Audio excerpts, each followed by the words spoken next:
everyone, and welcome to Classic Gaming Today, where we take a look at the gaming experiences of the past through the eyes of the present. I am your host, Tony, and today we're going to look at Super Mario Bros. 2, which is a platforming title developed and published by Nintendo for the Nintendo Entertainment System back in 1988.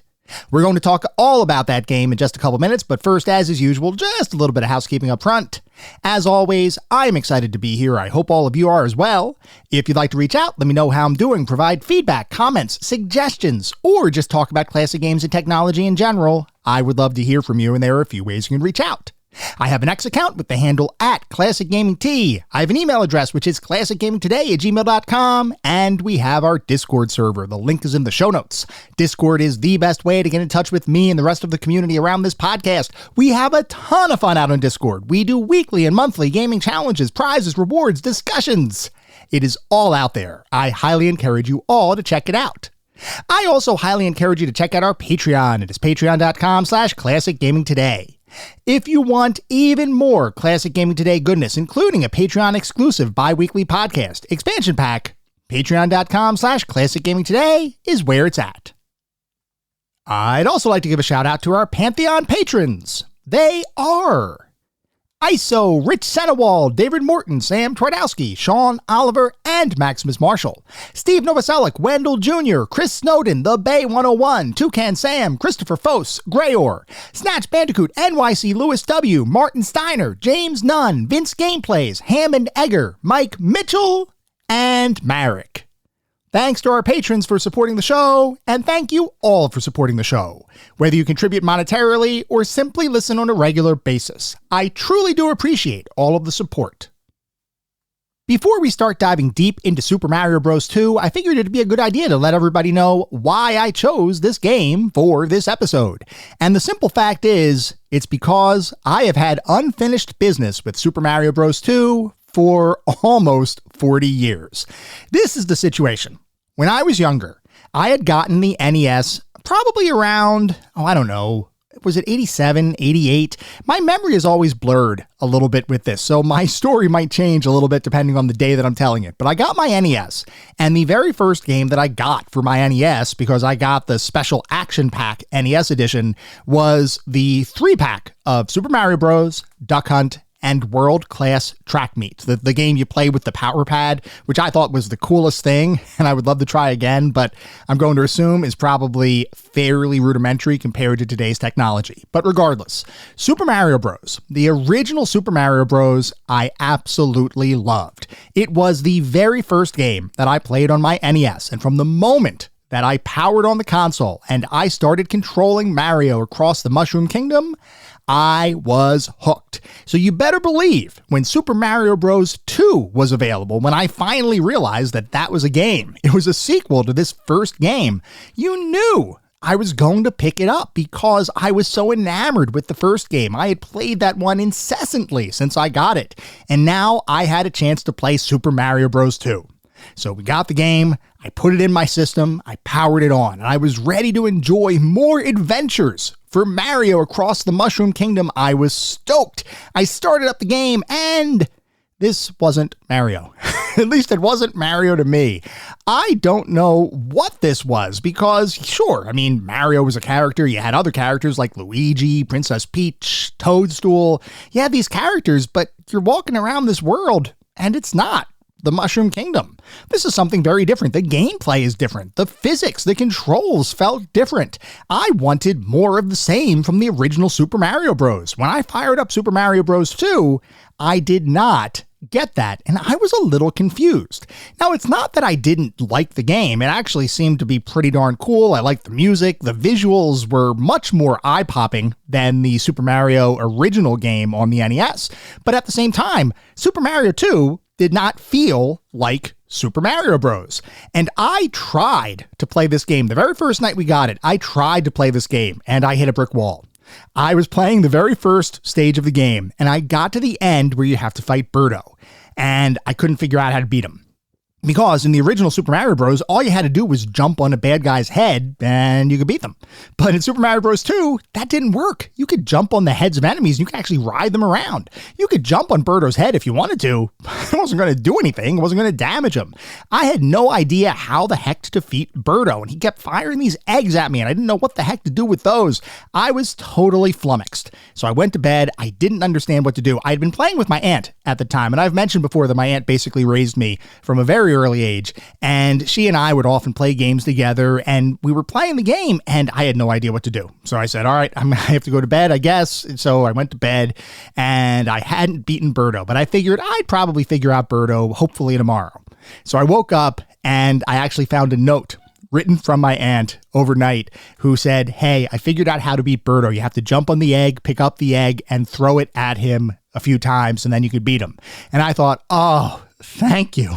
I was so happy. And it was just such a cool thing to get like a note. And my aunt was an adult. I mean, she is an adult, but she was an adult back then. And it wasn't something, at least in my world, that adults would really be playing video games. Video games in my world at the time were for kids. So to have this other person who I loved very much playing the game overnight after I had already gone to bed just to figure out how to beat the enemy that I had been stuck on and leave me a note about how to do it, I thought was just awesome. So I woke up, I got the note, and I'm like, oh, well, now I got to play Super Mario 2 again. I sat down, I beat Birdo, I started playing the game, or I kept playing the game, and I was having mostly a good time.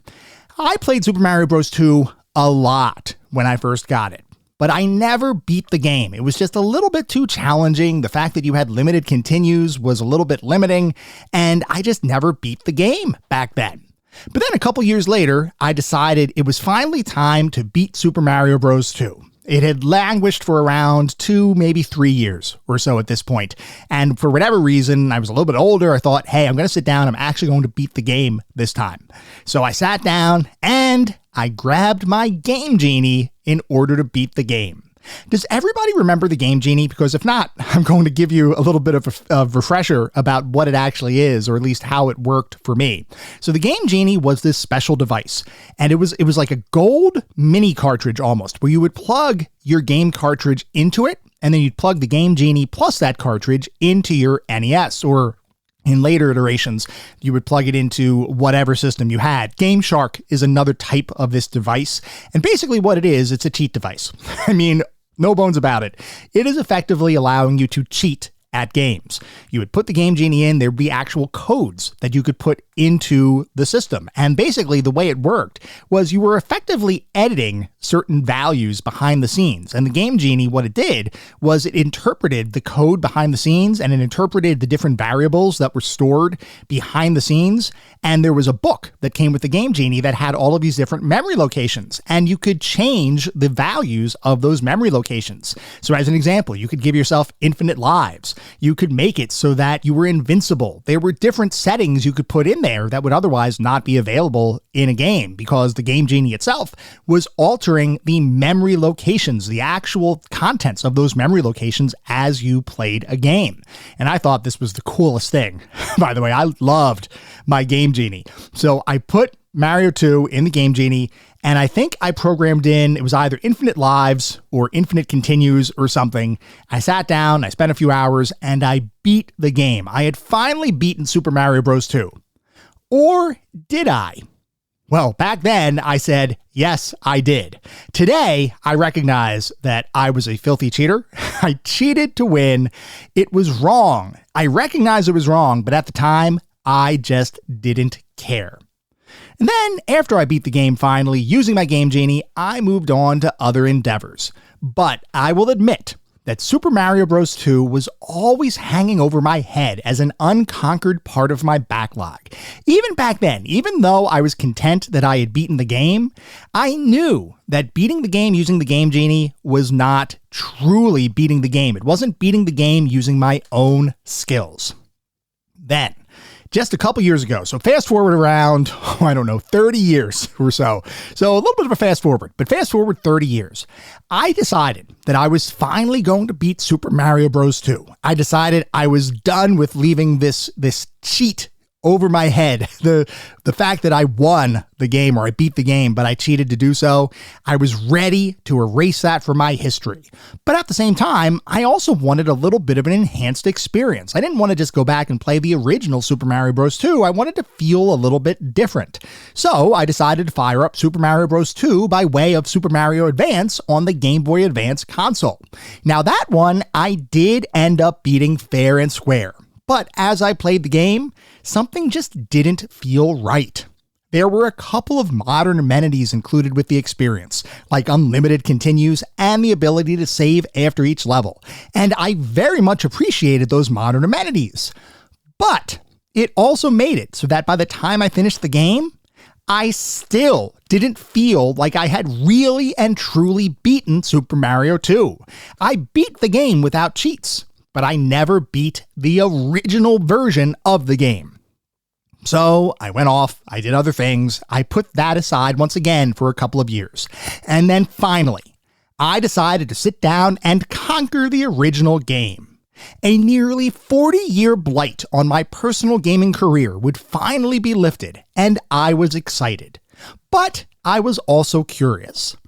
Would the original version of Super Mario Bros. 2 still be fun all these years later, especially considering my own extensive experience with the rest of the Mario franchise, which, for better or worse, left most of Mario 2's mechanics in the past?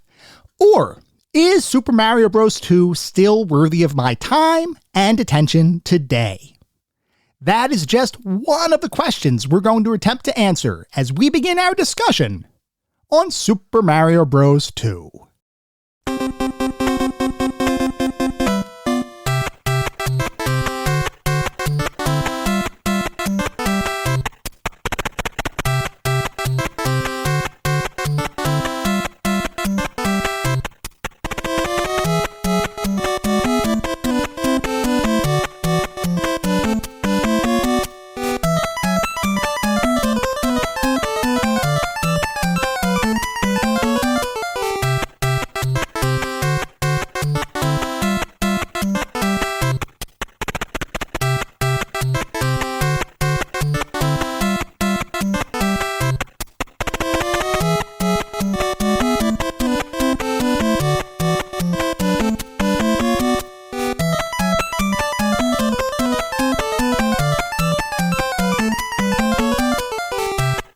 Super Mario Bros. 2 is a platforming title developed and published by Nintendo for the Nintendo Entertainment System back in 1988. Before we can talk about Super Mario Bros. 2, we have to go back in time and talk about the birth of Mario himself. Now, to note, we have talked about Mario's origins before, and a good chunk of what we're going to be talking through is identical to the discussion we had during our Super Mario Bros. 3 episode. But, as always, in an effort to ensure each of our podcast episodes can stand alone, occasionally, some repetition is required. So, with that out of the way, let's talk about Mario.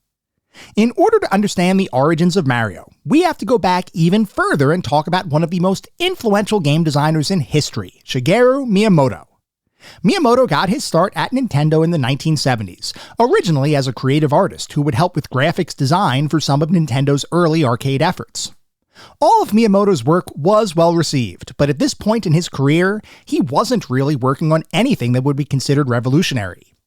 That would all change in 1981 though, which is when Miyamoto would have the opportunity to save Nintendo from potential financial ruin. Back in the late 70s and early 80s, Nintendo had yet to enter the home console market, at least with any degree of actual focus. Sure, back in 1974, Nintendo acquired the Japanese distribution rights to the Magnavox Odyssey console, but that was simply distribution, not creation. And in 1977, you had the Color TV game series of consoles, which were developed by Nintendo, but those weren't cartridge-based consoles. Each was a dedicated system, meaning each could only play the game or games that were built into them. Where Nintendo was focused instead was in the arcades, and they had a modicum of success in the late 70s and early 80s with a number of different arcade releases. One of those games, Radar Scope, was a space fighter game, a sort of more advanced Space Invaders, where players would be tasked with defending a space station from a never-ending onslaught of enemy spacecraft. That game was released in Japan in 1980, and based on early tests in Seattle, there was belief that the game could potentially become a big hit in the United States. So, the recently created Nintendo subsidiary, Nintendo of America, under the leadership of Nintendo President Hiroshi Yamauchi's son-in-law, Minoru Arakawa, decided to take a gamble. Arakawa spent the majority of Nintendo of America's budget on purchasing 3,000 radar scope machines, with the hopes that they'd be able to take the United States by storm, turn a tidy profit, and set Nintendo of America up as a true force in the American gaming market. There was only one issue. Because of the shipping logistics that had been in place around this time, the arcade machines had to be transported from Japan to New York, and unplanned shipping delays made it so that the machines didn't reach America until 4 months after they were originally ordered. By that time, any degree of interest in the title had waned significantly. So out of those 3,000 radar scope cabinets, only 1,000 made their way into arcades across the United States. This left a significant number of unsold inventory just sitting in warehouses, which meant that the investment that Nintendo of America had made in those machines was effectively a loss. This would have had catastrophic financial implications for the newly created Nintendo subsidiary, so Arakawa went to his father-in-law, Hiroshi Yamauchi, and asked if the company could somehow create a game that could be retrofitted into the unsold radar scope cabinets, effectively allowing Nintendo to sell a brand new game using the pre-existing hardware that would otherwise simply sit collecting dust. In an effort to avoid financial ruin, Yamauchi put out a company-wide call for ideas to convert radar scope into something that could potentially make the company some money. While there would be a number of ideas put forward, there was one that stood head and shoulders, literally, above the rest. That idea came directly from Shigeru Miyamoto and was focused on a love triangle kind of concept based on the classic cartoon series Popeye, where the player would control Popeye, with the goal being to rescue love interest Olive Oyl from constant pest and frequent kidnapper Bluto across a variety of levels. Nintendo thought that the idea had merit, so they went off to try to acquire the Popeye license, only to fail miserably.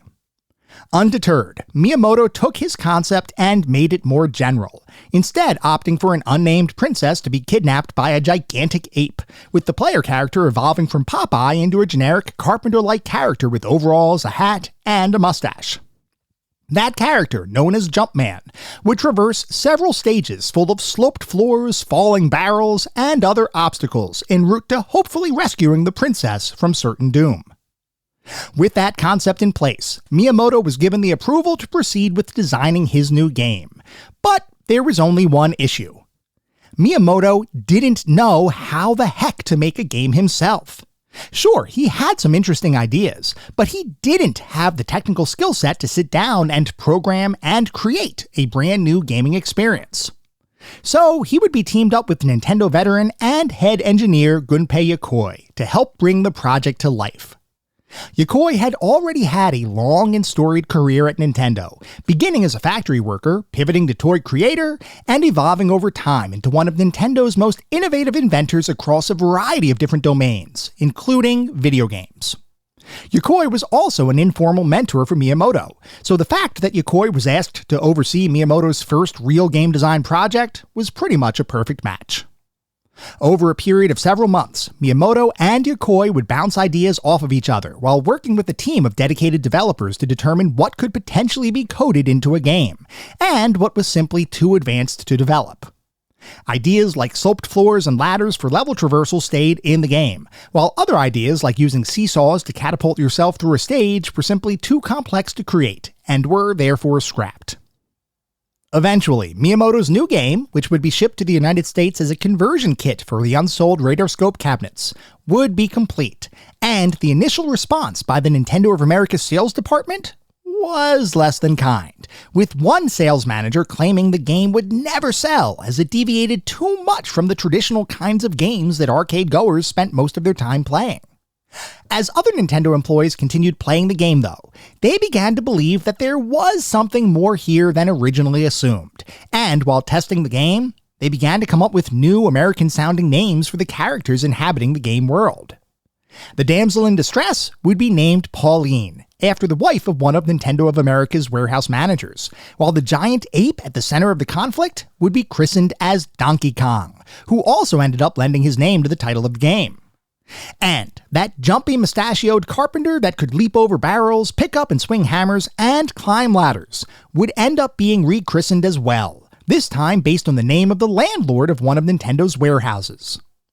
And with that, Jumpman would cease to exist. Instead, from that point forward, Donkey Kong's playable character would be known as Mario. With 2,000 radar scope cabinets retrofitted to now play Donkey Kong, the game was released to the market and became an instant sensation, driving arcade owners everywhere to contact Nintendo for more cabinets to meet the demand of players. Over the course of the next year, more than 60,000 additional cabinets would be sold, and between cabinet sales and gamers spending hard-earned quarters on the machine, Donkey Kong would gross over $280 million by the end of 1982, which is the equivalent of nearly $1 billion in today's economy. That is absolutely insane. With Donkey Kong's success, Miyamoto quickly earned a reputation as a rising star in the company, and with Gunpei Yokoi's guidance, he would go on to work on a variety of titles over the next couple years, including a couple of sequels to Donkey Kong, as well as a new spin-off title putting Donkey Kong's playable character, Mario, in a brand new adventure, complete with an occupation change from carpenter to plumber, a location shift to the sewers of New York City, some new special abilities like the ability to fall from any height and not take damage, and the introduction of a new member of the family, the ultimate second-player character, Luigi. And with that, Mario Bros. Would be released to arcades in 1983, and while it would not be nearly as successful in the arcades as Donkey Kong, it would still prove to be another hit for Miyamoto, allowing his star to rise even more within the internal ranks at Nintendo.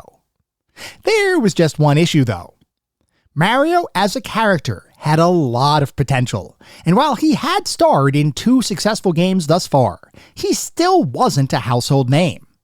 Sure, arcade-goers of the time certainly appreciated Mario's adventures, but the character didn't really have much recognition beyond the more hardcore gamer community.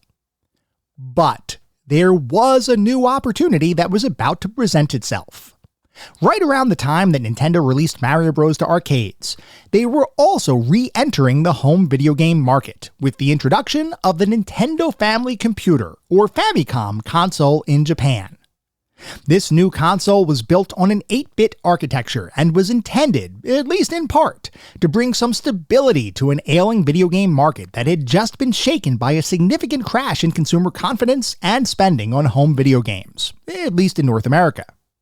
With Nintendo facing an uphill battle, the company turned to some of their more dependable video game designers, including Shigeru Miyamoto, to begin making games for their new console. While Miyamoto's early efforts on the Famicom, like Excitebike and Duck Hunt, as well as the Black Label sports titles baseball, tennis, and golf, would all have a modicum of success, they would more importantly allow him to continue refining and improving his game design skill set. His real jump into the stratosphere, though, would happen a couple years later, which is when he returned to the Mario Bros. Universe in a move that would end up having a profound impact on Miyamoto's career, Nintendo as a video game company, and, without exaggeration, the entire world. As 1985 approached, Nintendo was nearing an inflection point. For the last several years, they had been working on creating games for their Famicom system, and over that period of time, the team and Miyamoto himself had learned a lot about what made a good game, as well as how to best use the capabilities of their 8-bit system. At the same time, Nintendo was readying for the release of the Nintendo Entertainment System in North America, a launch that they recognized needed to make a big splash if they had any hopes of continuing to revitalize the North American video game market that had just started to recover from the early 80s crash. Furthermore, in Japan, the company was preparing for yet another launch, an add-on peripheral for the Famicom called the Famicom Disk System, which would use cheaper cost floppy disks to both provide additional storage capabilities over the traditional cartridge format, while at the same time addressing chip shortages that were prevalent due to the sheer demand for Nintendo titles by gamers and retailers alike. It was a stressful time, but it was also a perfect opportunity to innovate. So, Nintendo decided to greenlight two projects.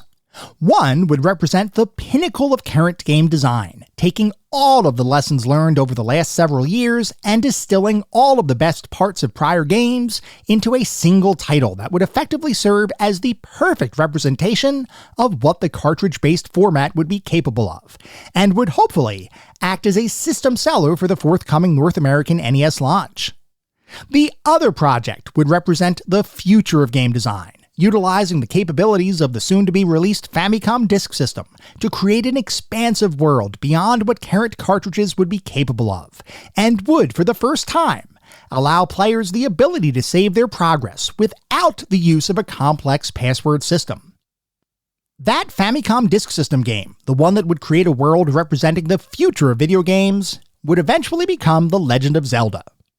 The cartridge-based game, the one that would represent the pinnacle of current 8-bit game design, is the title that would eventually become Super Mario Bros.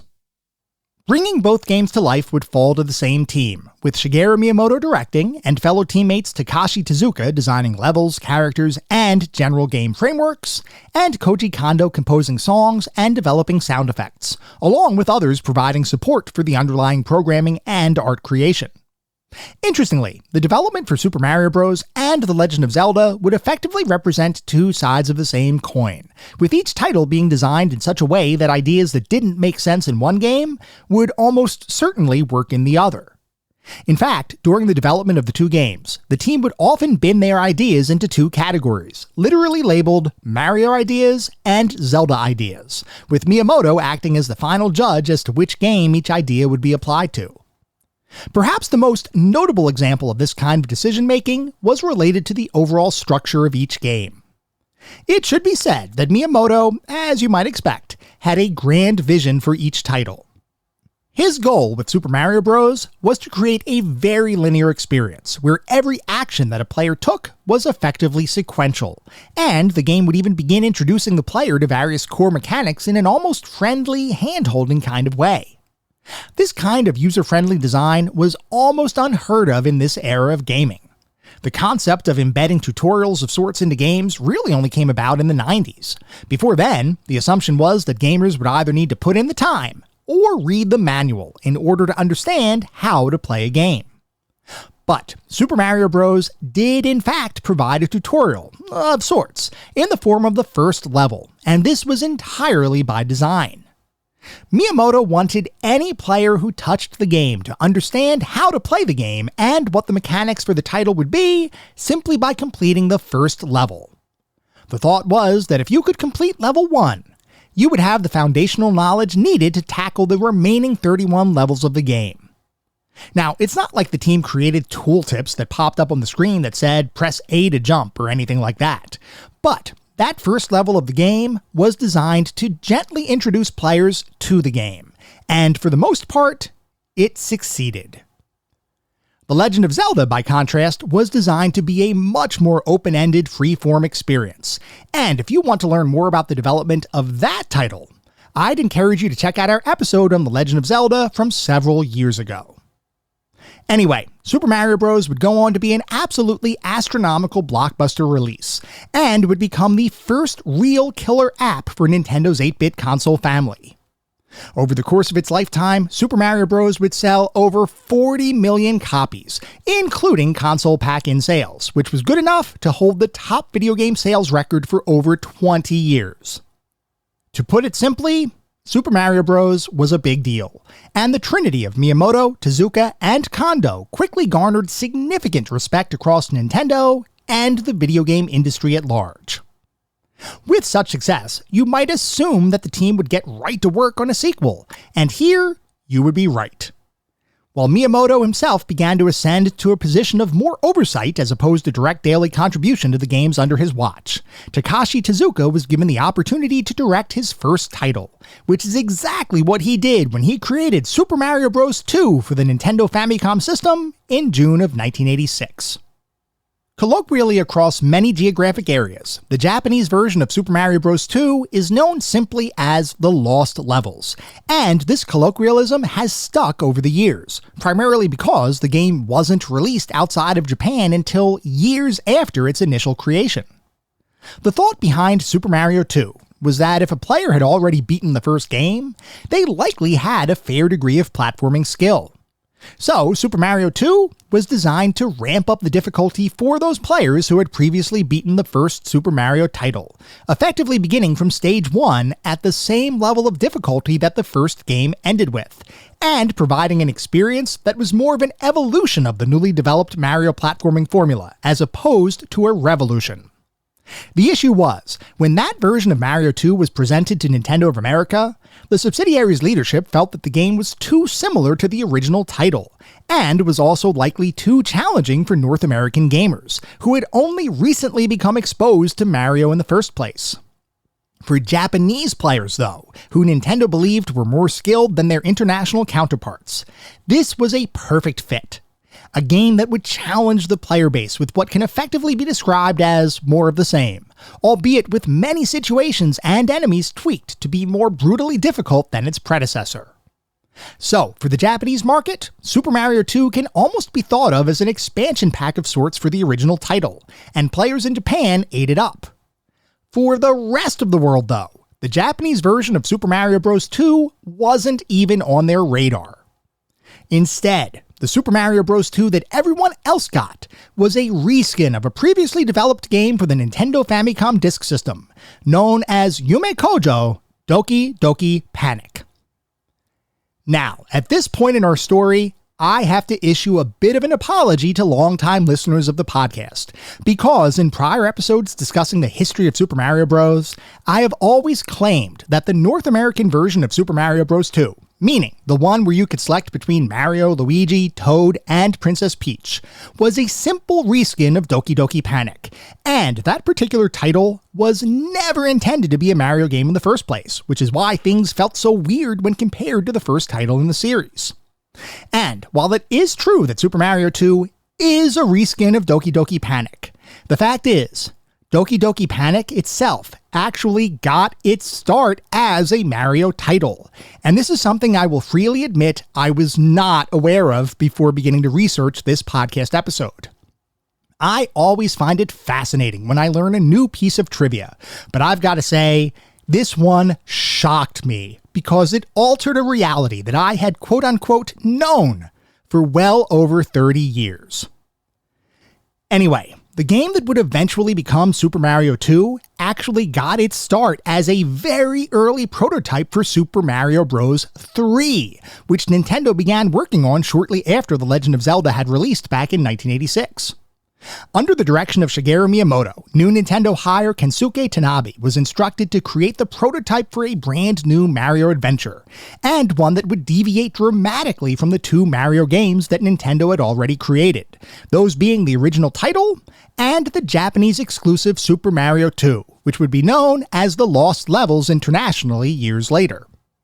Miyamoto came up with a fresh idea for the Super Mario series, intended to represent a two-player puzzle-like platforming experience, where players would cooperate to ascend a number of vertically scrolling levels, picking each other up and tossing themselves over different obstacles, and using environmental objects to their advantage, with the ability to build freestanding structures to allow gamers to climb even higher in this vertically focused game.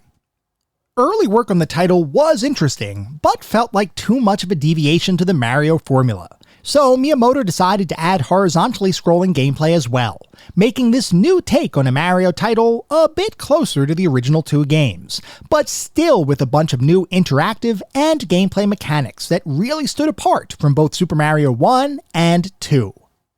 Despite these advances, though, Miyamoto ended up believing that the prototype was missing that special spark of fun that he tries to imbue every one of his games with, and further believed that while the cooperative gameplay elements were fresh and exciting, the single-player experience paled in comparison to the multiplayer gameplay. As you might expect, Nintendo didn't want to alienate a large portion of their player base by releasing a Mario game that wasn't fun to play as a single player. So, it was determined that this early Super Mario 3 prototype should be shelved indefinitely. Despite the best efforts of Miyamoto, Tanabe, and the rest of the prototype's team, this particular experience just didn't hit the mark for a new entry in the Mario series.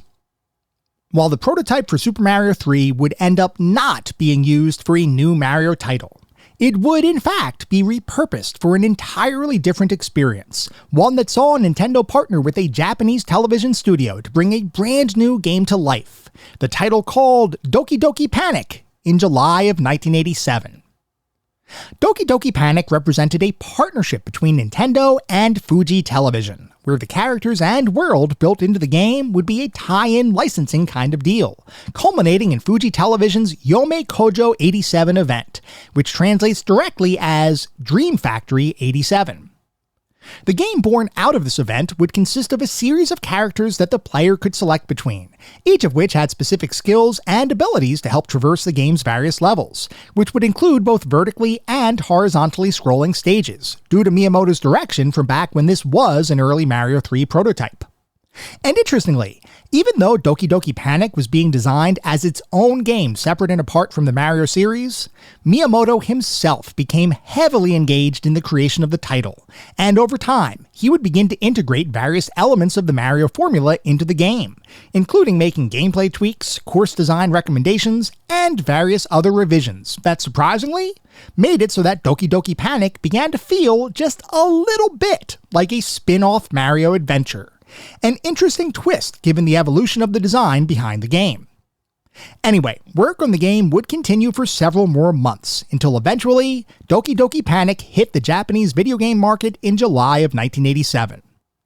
Unfortunately, finding any sort of historical information about Doki Doki Panic in its original incarnation, like critical response and sales figures, is incredibly challenging.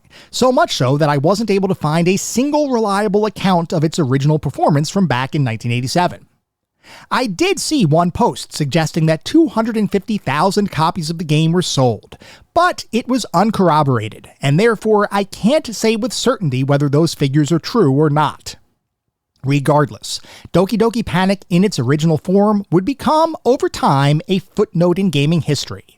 Not because it was a bad game, but simply because its evolved form would become something much more impactful and recognizable.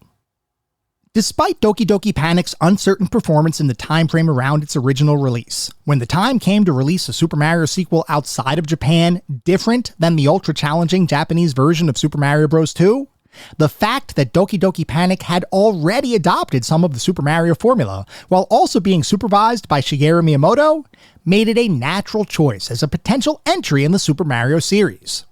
The only issue was, other than general gameplay characteristics and a couple of power-ups, there was nothing about Doki Doki Panic that suggested it was a Mario title. So, Miyamoto and the team decided to reskin the original playable characters. Instead of being licensed characters from Fuji Television's Yome Kojo series, those characters would morph into Mario, Luigi, Princess Peach, and Toad, with each character inheriting the skills that the Yome Kojo characters were originally designed around, albeit with some minor tweaks. It's interesting to think about the fact that without Doki Doki Panic, Princess Peach may never have gotten her now iconic float jump move. And even beyond that, a number of other traits that have become permanent additions to Mario characters, like Luigi's ability to jump just a little bit higher than his shorter brother, were carried through to future titles. Doki Doki Panic, which itself began life as a failed Super Mario 3 prototype, is what made all of that happen.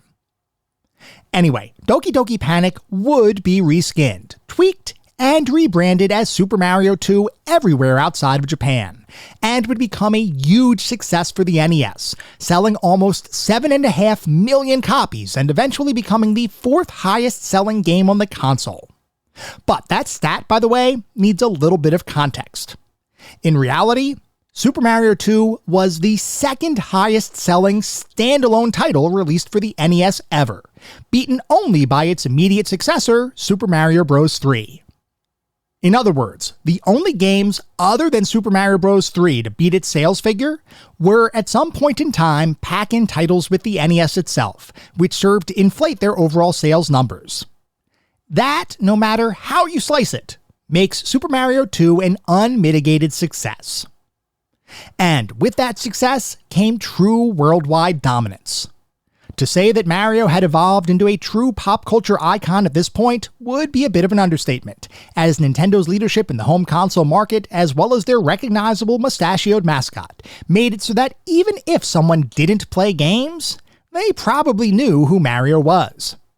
Mario and Nintendo were worldwide sensations, and that degree of popularity would never wane, as even today, countless gamers around the world hold their collective breath whenever a new Mario title is about to be released, because they know that they are about to get a truly unforgettable experience.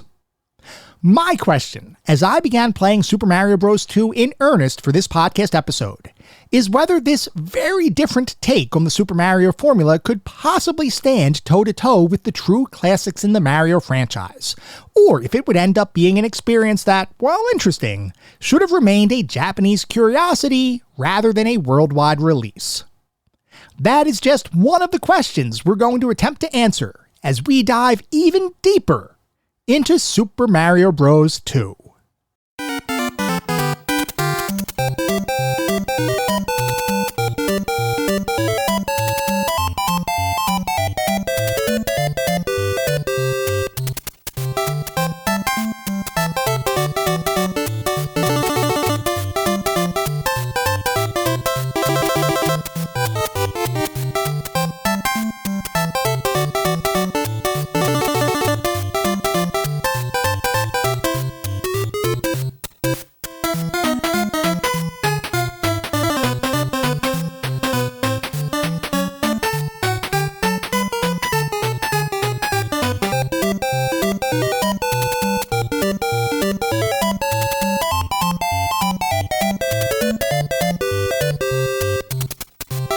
We are now going to shift to start talking about what it feels like to play Super Mario Bros. 2 today versus when it was released almost 40 years ago. Super Mario Bros. 2 is a platforming title, but if you're coming into the game after just having played, say, Super Mario Bros. 1, you're going to realize this is a very different kind of experience than what you might be used to. Super Mario 2 does feature traditional horizontally side-scrolling platforming action, but there's also a fair degree of verticality, similar in many ways to the original Super Mario Bros., but in many ways very, very different. And I've got to say, sitting down to play Super Mario 2 after only having been exposed to Super Mario 1 is a bit of a shock. Like I mentioned earlier, when I first sat down to play Super Mario 2 when I was younger, this did not feel like Mario at all. It felt like an entirely different game, which in reality, it kind of was, given the fact that it was reskinned from Doki Doki Panic. But the fact is, this is a Mario title, and we are going to look at this in a lot of detail as we continue to talk through what it feels like to actually play the game. The thing is though, Super Mario 2, unlike Zelda 2, which is another game we reviewed recently, has always been looked upon fondly, despite its differences from the original Super Mario game. Though admittedly, Nintendo has mostly treated Super Mario 2 as a sort of experiment that, while successful, would mostly fade into the distance as more traditional Mario titles took over the platforming world. Sure, there were some innovations included with Mario 2 that did make their way into the core Mario formula, like the different movement mechanics of the various playable characters in the game. But by and large, Super Mario 2 is a one-off release in the Mario franchise, and its mere existence, as well as its history, definitely warrants further examination. So let's talk about Super Mario Bros. 2. And to start, we're going to go through what it feels like to begin playing the game, which compared to Super Mario Bros. 1 will feel similar, but also quite a bit different than you might be used to. The first thing you'll notice is that when you begin playing the game, you have access to 4 playable characters, each of whom look and play very differently from each other. You have, of course, Mario, who I would describe as kind of the general kind of catch-all character, kind of a jack-of-all-trades, master-of-none kind of thing. He has an average jump, he has an average run, he has just an average set of skills and abilities in general. This is the character, by the way, that I played through Super Mario Bros. 2 with, because Mario's my guy. He has always been my guy, so of course I was going to play Mario as I played the game. You also have Mario's brother, Luigi, who's a bit taller and can also perform a flutter jump kind of jump, which is definitely an interesting experience. He can jump a bit higher, he can jump a bit farther. I don't know if I would consider his jump to be a benefit or a distraction, at least for me, because I typically like my platforming a bit tighter, and I find that Luigi's jump doesn't really facilitate or doesn't really add to that level of tight platforming controls. Beyond Luigi, you also have Princess Peach, who in this game was known as Princess Toadstool. Her main claim to fame is the fact that she can kind of hover in the air a little bit as she jumps, which can certainly make certain platforming sections easier, but once again is something that distracts, at least for me, a little bit from the core platforming mechanics that I typically prefer. And then you also have Toad, who from my perspective is kind of the character you don't choose in the game. I'm sure there are some benefits to picking Toad, but he doesn't really jump that high. He doesn't really have anything about him. I think he might move a little bit faster, if I'm not mistaken, than some of the other characters, but otherwise, I don't think there's anything special about Toad, at least from my perspective. I never really play as Toad at all. I mean, I have played all of the characters at different points in my life, but for me and for this episode, I chose to focus on Mario. Now, depending on which character you choose for a given stage, you're likely to tackle any of those challenges in that stage just a bit differently. As an example, jumps that Luigi can make easily might be more of a challenge for Mario. Some platforming sections that become trivial because of Peach's floating jump might be much more difficult for Toad. You get the idea. The bottom line is that having different characters, each of which have their own special skills available for any given stage in the game, adds a degree of diversity that is a big deal. And perhaps more than the overall structure of the game itself, immediately makes Super Mario 2 feel different than its predecessor. Regardless of which character you choose, though, you will be dropped into the very first stage of the game, and I'm talking about the very beginning of the game, which is going to feature you falling through the sky, vertically descending several screens before finally reaching the bottom, where a door awaits you. You will, of course, enter that door, which brings you to the true beginning of your adventure. But even in these opening seconds of gameplay, you can see some of the innovation and design enhancements that serve to make Mario 2 a unique experience. The fact that an individual stage may contain numerous substages will become a core part of the overall experience, and this one change alone is enough to give Super Mario 2 a sense of depth and scale that legitimately dwarfs the original Super Mario Bros. In that original release, you had to make your way through 8 worlds, each of which consisted of 4 levels, for a grand total of 32 different stages. And yes, there was a fair amount of variety displayed from level to level, with some stages featuring normal outdoor environments, others featuring the ability to run across a series of massive mushroom trees, some stages set at night, others allowing for an underground exploration, a couple of water-themed stages where you swam rather than ran through each level, and a series of castle-based stages, which is where you would eventually face off with Bowser and hopefully find the kidnapped princess. And I should also mention that many of those stages did feature sub-stages as well, most often with pipes leading to some sort of secret area allowing you to collect more coins and then warp just a little bit further in the stage upon your exit from that sub-stage. So conceptually, Super Mario Bros. Did feature a fair amount of diversity to its stages. Super Mario Bros. 2, by contrast, took the concept of level diversity and turned up the gain dramatically. Super Mario 2 consists of 7 worlds with 20 total stages spread throughout the game, 3 in each of the game's first 6 worlds, and 2 in the game's 7th and final world. And let me tell you, the amount of diversity present in a single stage is much broader than what we might have seen in Super Mario Bros. 1. So let's talk a little bit about the different stages. The biggest change that came to Super Mario Bros. 2 in comparison to Super Mario Bros. 1 is just the sheer expansiveness of almost every single stage.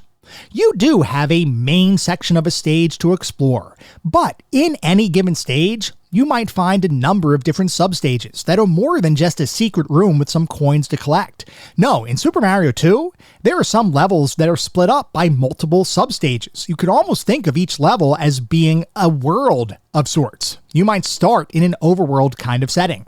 Then you might find a door a little bit later in the level. You go inside and now you're on an inside kind of level, an inside platforming stage. You might have to blow up walls in order to progress. You might find shortcuts off the beaten path that might lead to areas of certain levels you would otherwise never have seen, which makes it so that some levels actually have multiple paths through them. There are additional new gameplay mechanics embedded throughout the experience that really evolve the Mario formula, like being able to fly through the air using a magic carpet. The fact is that the expansiveness here is leap years beyond the original game. Even in the first stage, just as an example, you may need to walk through a normal outdoor environment, followed by a cave, and then finally the boss. Or you may choose to ascend into the sky using a series of clouds and vines to progress vertically upward into the clouds until you finally meet the boss of that stage. And that's all in the very first stage of the game, literally stage 1-1. Coming from the original Super Mario Bros. As a kid, that first stage was enough for me to stand up and declare, this is something totally different. And that's not even to mention all of the new mechanics built into the game that serve to further distinguish itself from its predecessor, like the fact that you have a life bar. In every single stage, you start with the ability to take 2 hits, and you can expand your life bar up to 4 hits, which would have to be if you find a mushroom in a stage. So basically the way this works, and this is kind of a really interesting concept, as you're playing through a stage, you might find a potion when you pull up one of the items from the ground, because in Mario 2, there are a lot of different things you can pull up from the ground. You can pull up enemies if you stand on their head and pick them up. You can also pick up different what look like vegetables from the ground. Sometimes you pick up one of these vegetables and it's not a vegetable at all, but it is a potion. You throw that potion down, you go into the door that comes from the potion, and now you're in a dark world of sorts, where you go in there and you might find additional power-ups. You might find a mushroom that will increase the number of hits you can take up to a total of 4 for a single level. You might also find some coins, which will give you spins of a slot machine that appear at the end of each stage for a chance of some extra lives. This is a very different kind of experience. Now, the thing is, power-ups that you might find do not carry over into subsequent levels, so if you do happen to find a couple of mushrooms as you're playing the game in, say, stage level 1, 2, or something like that, it's not like your 4 hit points will carry forward into stage 1, 3, which I will admit, I get it. I get why they did it like that. I would have loved to have had the power-ups going into each stage, not necessarily to go beyond the 4-hit limit, but just to kind of keep that for a little bit, at least until maybe you died, or maybe you got onto the next world or something like that. Regardless, it's a really interesting gameplay mechanic that is very different than the original Super Mario Bros., where in that game, if you didn't have a power-up, if you were just small Mario and you hit an enemy, you would just die. If you did have a power-up, you would take a hit, you would lose the power-up, and then if you got hit again, you would just die. So having additional hits in Mario 2 definitely made the overall experience feel a bit different.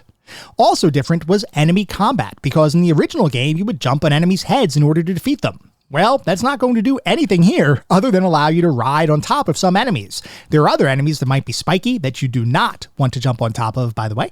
But for most of the enemies, you can jump on top of them and you can actually pick them up and throw those enemies at other enemies. You can also throw other objects like vegetables at enemies in order to try to defeat them. Sometimes you can pick up something, throw it at an enemy, and the enemy will bounce into another enemy and another enemy and another enemy, and you could actually cascade a few enemy kills directly off of that one enemy. It's a cool, interesting mechanic that is very, very different. Once again, a lot of what we're going to talk about is very, very different. You might also find a power block, which if you find that and throw it on the screen, will make the screen shake and clear all of the enemies from the screen. You also may find bombs, which can destroy certain walls and can also be used to attack enemies. If you do defeat or destroy certain walls, you don't defeat walls. If you destroy certain walls, you will potentially find new areas and new paths through different stages. You might also find a stopwatch, which can make enemies freeze in place. You also have, and this is something that every character has built into their overall repertoire, you have a super jump, where if you hold down on your D-pad until you begin to flash, if you then jump, you'll execute a much higher jump than you'd otherwise be capable of. This, by the way, is a very important skill to recognize that you have, because I can imagine if somebody was playing this game and they didn't read the manual or they haven't had some experience with the game, you might not realize that you have this super jump available to you, which will make some jumps really, really hard, if not impossible, if you don't recognize that that super jump exists. Anyway, as you're playing through each level, you will also find cherries that you can collect. If you collect 5 cherries, you'll spawn a superstar for invincibility, which acts the same exact way as superstars from any other Mario game. You also, in many of the stages, will face bosses. And the bosses here are not just a single Bowser-type enemy to defeat. There's a pretty big variety of bosses available in the game, and there are even sub-varieties within a single boss type. Take Birdo, for example, which is kind of the default boss in the game. One type of Birdo will shoot only eggs, which you need to land on top of to pick up and use against him. Other Birdos might mix in fireball attacks, which you need to avoid. And some other Birdos still will only shoot fireballs, which means you need to find objects in the level itself to throw at them to defeat them. And that's not even to mention the other bosses you find in the game, like oversized rats that you need to explode with bombs, a flying bird head that usually signals the end of stage, but in one instance will try to kill you, and the big bad boss himself, Wart, who really doesn't like vegetables. The degree of diversity amongst bosses is vast, and serves to make each stage feel like a more epic experience than what a normal platforming title usually provides. Even going beyond bosses, the design of individual enemies just in the game itself is incredibly diverse, as Super Mario 2 features a huge cast of enemies to defeat, all of whom have unique attacks and patterns to learn. There are also certain parts of stages that may be locked and require keys to progress, but you gotta be careful when you pick up those keys, because the Key Guardian may swoop down and attack you. And you know what? There are probably even more innovations that I'm forgetting, but hopefully you get the picture. Super Mario 2 is teeming with new and unique gameplay mechanics that make the game feel very different than its predecessor, and also make the game feel very different than almost any other Mario title released in the last 35 plus years. Part of me wonders how the Mario series would have evolved if Super Mario 2 did in fact become the official Super Mario Bros. 3, and I'm curious if that would have made it more influential on future titles than what it would ultimately become. We'll never know the answer to that curiosity, but regardless, the simple fact is that Super Mario Bros. 2 is a very innovative and interesting title in its own right, and despite its deviation from the Mario formula, it remains an incredibly engaging game to experience and explore, and one that certainly deserves to be remembered as one of the most unique and fun Mario games ever released. We're going to talk more about why I believe Super Mario Bros. 2 is an amazing game in just a couple minutes. First though, as we always do, we need to take a look at the back of the box, because as you all know, I love looking at the back of the box for these games. I love learning how different companies marketed their titles, especially in the era of gaming that we typically look at. Back then, we didn't have YouTube with gameplay videos. We didn't have a pervasive internet. Back then, when we made a buying decision, it was often based off of word of mouth from family and friends, reviews we may have read in magazines, and what the box actually looked like sitting on the store shelf. Did the front of the box make the game look cool? If so, we'd pick it up. Did the back of the box make the game sound cool? If so, we might purchase it. If not, back on the shelf it would go. So, for Super Mario Bros. 2 for the Nintendo Entertainment System, the back of the box says, Super Mario Bros. 2. Mario's back, bigger and badder than ever before. This time, it's a fierce action-packed battle to free the land of Subcon from the curse of the evil Wart. It's up to you, along with Mario, Luigi, Toad, and the princess, to fight your way through bizarre multi-level worlds and find him. This time, you've got a brand new kind of power, plucking power, and now anything you find can be a weapon. But beware, you've never seen creatures like these. Shy Guys and Tweeters, Ninja and Bezos, and you've never had an adventure like this. Only cunning and speed can save you now. And then there are some screenshots on the back of the box from a couple of the different stages. Actually, it looks like 3 of the screenshots are effectively from stage 1, and then the 4th screenshot is from a later ice stage. And I have got to say, yep, this box sells me on the game. It sold me on the game back when I was younger. I mean, the fact is, it's Mario. So, I mean, I wasn't not going to get Super Mario 2 when it finally came out. But the box itself, just by itself, definitely sells me. This it sells me as a different kind of Mario experience. And the screenshots on the back of the box look like a Mario experience that's had dramatically improved visuals included with the game. The original Super Mario Bros. Looked fine, but I mean, in comparison to Super Mario 2, the original game kind of looks old. It kind of looks its age. Super Mario 2 has more advanced and honestly, more interesting pixel-based graphics. And just the way the box is presented and the fact that this is a Mario title definitely made me pick up the game when I was younger, but I would definitely pick up the game again, simply focused on the back of the box. It is a good box from my perspective. I enjoy it. I also enjoyed the cloud-based theme that was included with the box, where you kind of have clouds in the background and a nice blue sky. I don't know, it just feels serene to me, and I kind of like that aesthetic. So anyway, definitely impressed by the back of the box for Super Mario 2. Anyway, we're going to move past the back of the box to start talking about the more specific aspects of the game, and we're going to start by talking about the graphics. The simple fact is, the graphics in Super Mario 2 are amazing. These are incredible 8-bit visuals. All of the characters are distinct. All of the worlds and stages feel diverse. The colors are vibrant. The animations are smooth. The different enemies that you have to fight all have unique animations, moves, and visual designs. Everything about the game looks great. I'm not even going to talk about it more because I have no complaints at all. This is one good-looking NES game, and visually, it's just incredibly appealing. Moving on to the sound and music, though, not to be outdone, the music in Super Mario 2 is some of my favorite music in the entire Mario franchise, with 2 songs in particular, the character select piece and the normal overworld track, being the stars of the show.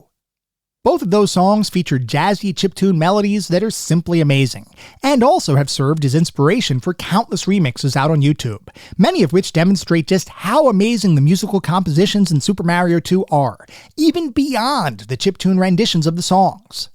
It's not hyperbole to suggest that the music in Mario 2 is just about perfect, with every single stage featuring musical pairings that feel expertly matched, and music that, even beyond the game, can stand alone as quality songs. Put simply, I love the music in Mario 2, and honestly, might be even better than the iconic music in the original game. Sound effects are similarly great and perfectly match the action on the screen, and act as an awesome accompaniment to this particular Mario adventure.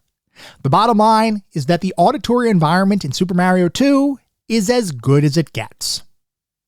Moving on to the narrative and story. In Super Mario Bros. 2, you play as one of 4 characters, either Mario, Luigi, Princess Peach, or Toad, and it is up to you and your friends to save the world of Subcon from the evil ruler Wart. One night, each of you has the same strange dream, which features a long staircase leading to a door, beyond which is a hidden world ruled over by a tyrant.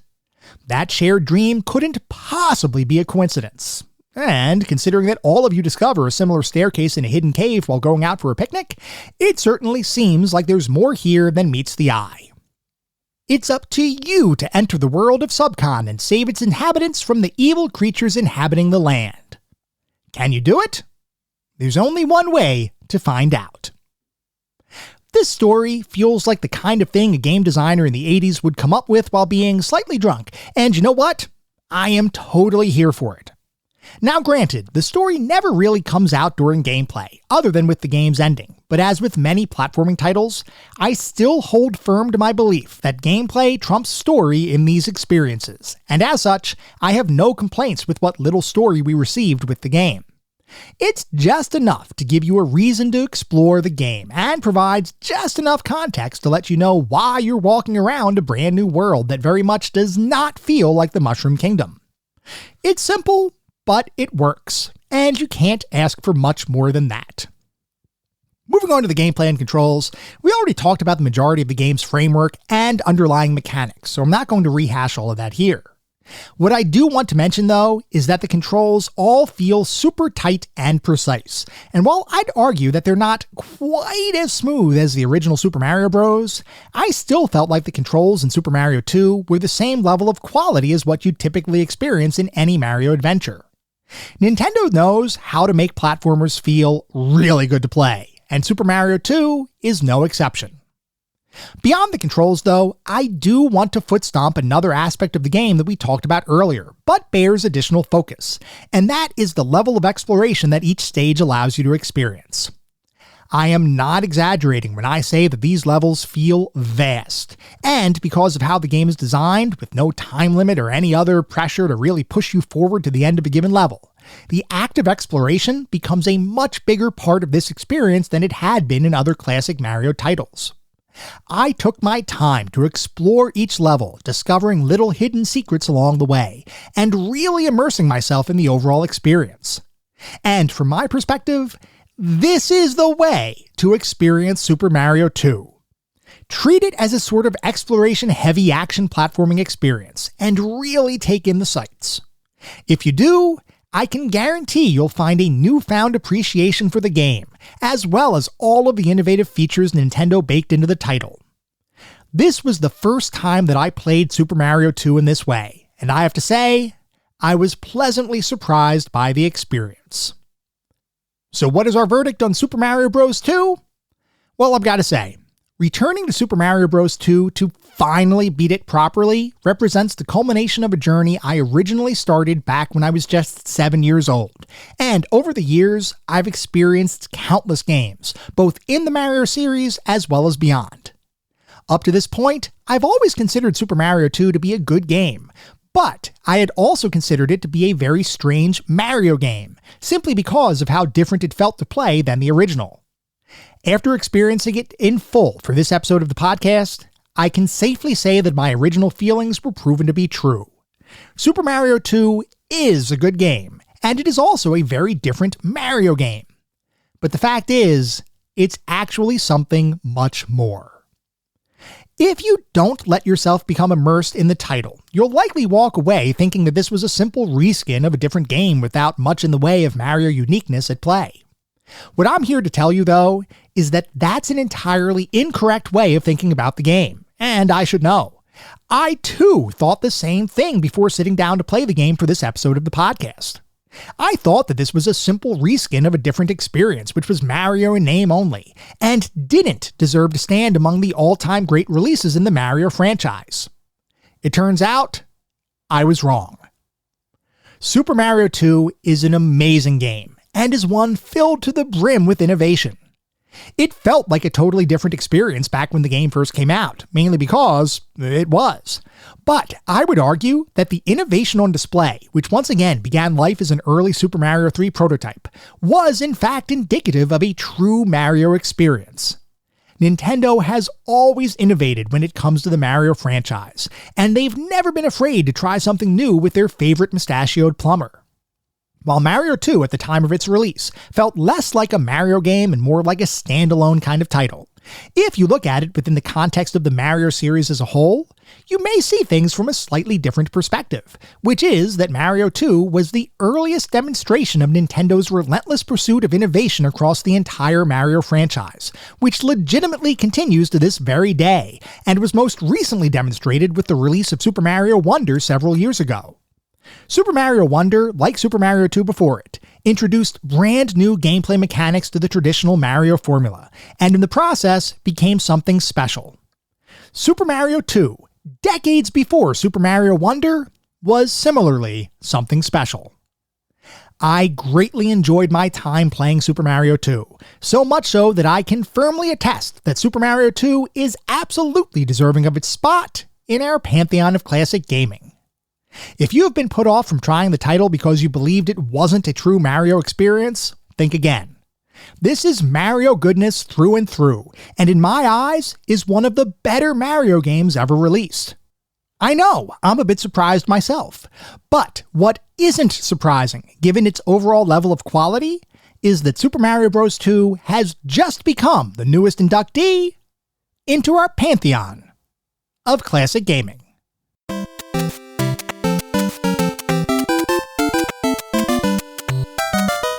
It is now time for this week's set of gaming challenges, and they are all, of course, focused on Super Mario Bros. 2. Your first challenge, worth a single coin, is to find a silhouetted world. Early on in the game, you may find a potion. If you toss that potion on the ground and enter the door, you will find yourself in a very dark silhouette kind of world. If you can find that world, you will earn 1 coin. Your second challenge, worth 2 coins, is to discover an oversized mouse. Like we talked about, different bosses in the game definitely have different designs. If you can find one that looks like a big mouse, you will earn 2 coins. And finally, your third challenge, worth 3 coins, is to skate on some icy blocks. This is a platforming game, so you know there has to be an icy level somewhere in the overall experience. If you can find that level and begin skating around, you will earn 3 coins. As always, post proof of your accomplishments out on the CGT Gaming Challenges channel over on Discord. Good luck! You're going to need it. That was our episode on Super Mario Bros. 2. I hope you all enjoyed listening to it as much as I enjoyed creating it. If you'd like to reach out, let me know how I'm doing, provide feedback, comments, suggestions, or just talk about classic games and technology in general. I would love to hear from you, and there are a few ways you can reach out. I have an X account with the handle @ClassicGamingT. I have an email address, which is classicgamingtoday@gmail.com, and we have our Discord server. The link is in the show notes. Discord is the best way to get in touch with me and the rest of the community around this podcast. We have a ton of fun out on Discord. I highly encourage you all to check it out. I also highly encourage you to check out our Patreon. It is patreon.com/ClassicGamingToday. If you want even more Classic Gaming Today goodness, including a Patreon-exclusive bi-weekly podcast, expansion pack, patreon.com/ClassicGamingToday is where it's at. Before we sign off for the week, I do want to mention that our next episode is going to be our next Sounds of the Classics episode. This is going to be focused on the Super Nintendo Volume 2. So this is our second Super NES Sounds of the Classics episode. It should be a good time.